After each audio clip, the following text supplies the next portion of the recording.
Trend మారినా friend మారడం. మామా ట్రెండ్ మారుతూనే ఉంది, నువ్వే మారడంలే. బాత్రూంలో అంత కంఫర్ట్ ఉంది పేజీ నాకు, అందుకు. 2025 లో కూడా ఏంది మామ ఇట్టా? బయట చూడిపో మామా, ఆన్లైన్ బిజినెస్ చేసుకుంటా కోటీశ్వర్లు అయిపోయినారు మీ ఫ్రెండ్స్.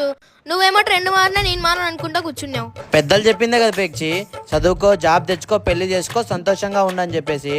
ఇప్పుడు జాబ్ కాదు మామ, ట్రెండ్. Business trend. బిజినెస్ చేస్తేనే నువ్వు పైకి వస్తావు. 1950లో ప్లాస్టిక్, 1960లో ఆయిల్, 1970లో ఆటోమొబైల్, 1980లో కంప్యూటర్, 1990లో టెలికమ్యూనికేషన్, 2000లో ఇన్ఫర్మేషన్ టెక్నాలజీ, 2010లో నెట్వర్క్ మార్కెటింగ్, ట్రూ ఈకామర్స్. దాన్ని జనాలను దూరిపిచ్చేది, ఈరికిచ్చేది, ఇంటింటి పోయి అమ్మేది అని చెప్పి ఎగతాళి చేసినారు.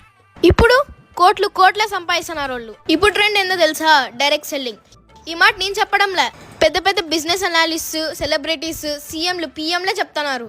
ఫ్రెండ్స్, 1940s మైండ్ సెట్స్ తో ఉండకండి, ప్రస్తుతం ఉన్న ట్రెండ్ లోకి మారండి. మీరు ఈ బిజినెస్ ని స్టార్ట్ చేస్తే మీకు సపోర్ట్ ఇస్తూ, మీ డ్రీమ్స్ ని ఫుల్ఫిల్ చేస్తూ, మీకు డబ్బులు తెప్పిస్తూ, మీ చేయిని పట్టుకొని నడిపిస్తూ ఒక ఎక్స్పీరియన్స్ పర్సన్ మీ పక్కనే ఉంటాడు. జీవితంలో ఏదో ఒకటి నమ్మాలా ఫ్రెండ్స్. మీరు ఈ బిజినెస్ ని నమ్మండి, ఖచ్చితంగా సక్సెస్ అవుతారు.